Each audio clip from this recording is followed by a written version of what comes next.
Il était une fois un jeune homme qui s'appelait Owen. C'était un capitaine, un brave parmi les braves, car il connaissait les océans de Britannia comme sa poche.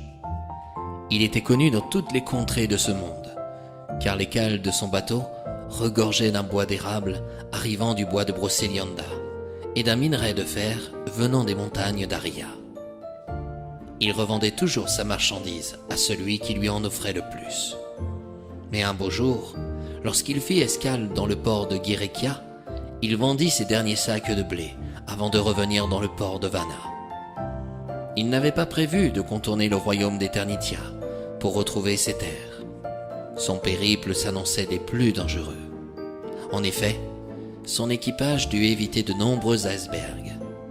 Ceux-ci l'obligèrent à zigzaguer entre des montagnes de glace. Sans s'en rendre compte, son bateau dévia.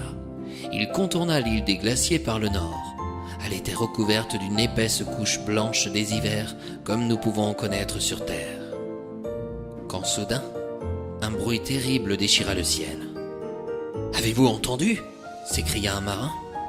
Le bruit ne s'arrêta pas. Était-ce un tremblement de terre ? Les Britanniens ne connaissaient pas du tout ce genre de phénomène naturel, contrairement aux terriens. Un frisson parcourut le dos de chaque marin. Mais Owen fut le seul à garder son sang-froid. Fidèle à son courage, il déclara « La seule des manières de braver la peur, c'est de l'affronter.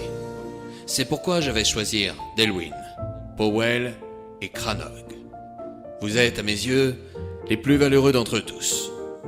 Nous allons accoster ensemble sur cette île. » Ceux qui n'avaient pas été désignés furent bien contents de rester sur place pour cette fois. Pourtant, n'était-ce pas aussi dangereux d'amarrer au milieu d'une mer remplie de monstres marins? À peine avaient-ils posé les pieds sur l'île des glaciers qu'un craquement encore plus effroyable se fit entendre. Les 4 marins, malgré leur courage, furent étonnés. Le bruit venait du sommet d'une montagne qui se situait à une centaine de mètres devant eux. « Allez, matelots, prenons notre courage en main !» s'exclama Owen. Le capitaine marchait en tête. Un vent froid soulevait la neige sous leurs pieds et laissait apparaître des pierres. En arrivant au sommet de la montagne, Owen s'écria « Regardez, matelots !» Les Britanniens furent stupéfaits. Un peu plus bas, de l'autre côté de la montagne, ils aperçurent les bras levés au ciel un Britannian. Mais il n'était pas comme les autres. Il était grand et musclé. Il possédait une barbe et des cheveux hirsutes. Il était vêtu d'une peau de renne et criait des incantations. Par tous les Britanors, que cherchait-il ? Owen avait entendu parler de ce Britanien, mais tout le monde pensait qu'il s'agissait d'une simple légende. On le surnommait le sorcier des glaces. Celui-ci se tenait devant une curieuse machine, et c'est elle qui émettait un boucan d'enfer.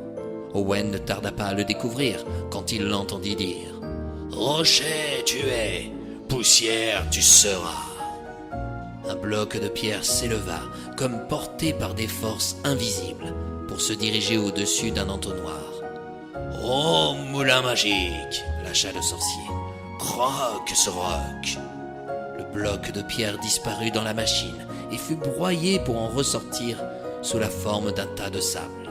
« Avez-vous vu cela, matelot ?» lança Owen. « Partout, les Britanors, nous assistons à de la sorcellerie !» rétorqua Delwyn. Owen n'en croyait pas ses yeux. Une idée lui vint en tête.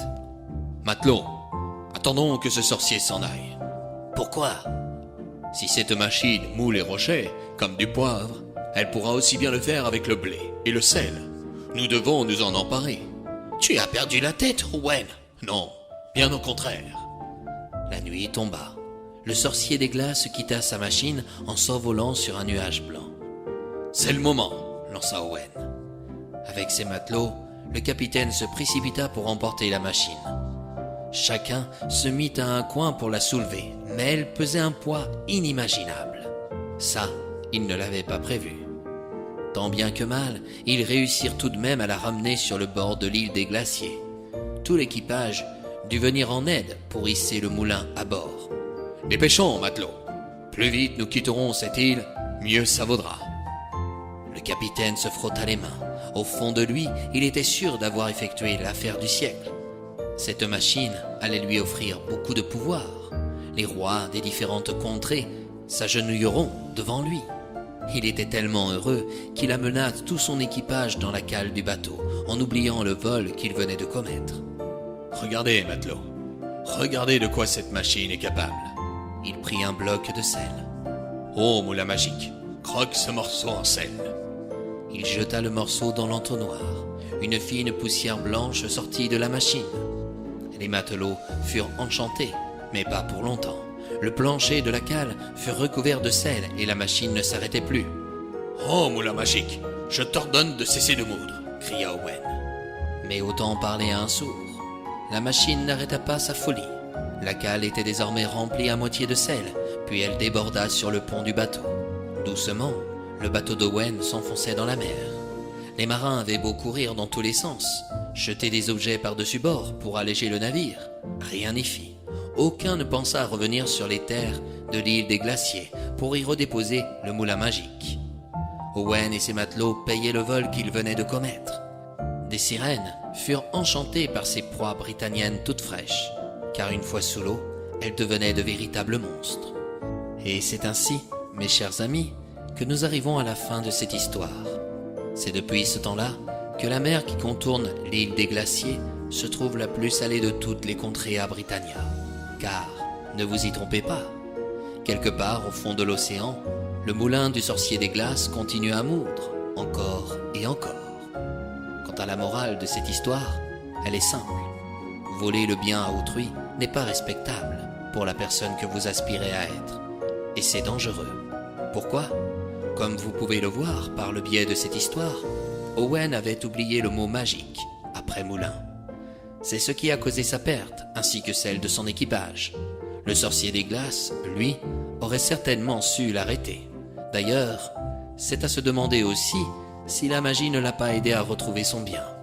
On dit que le moulin est resté au fond de l'océan. Mais allez savoir, avec le sorcier des glaces, il peut être n'importe où. Et pourquoi pas chez vous.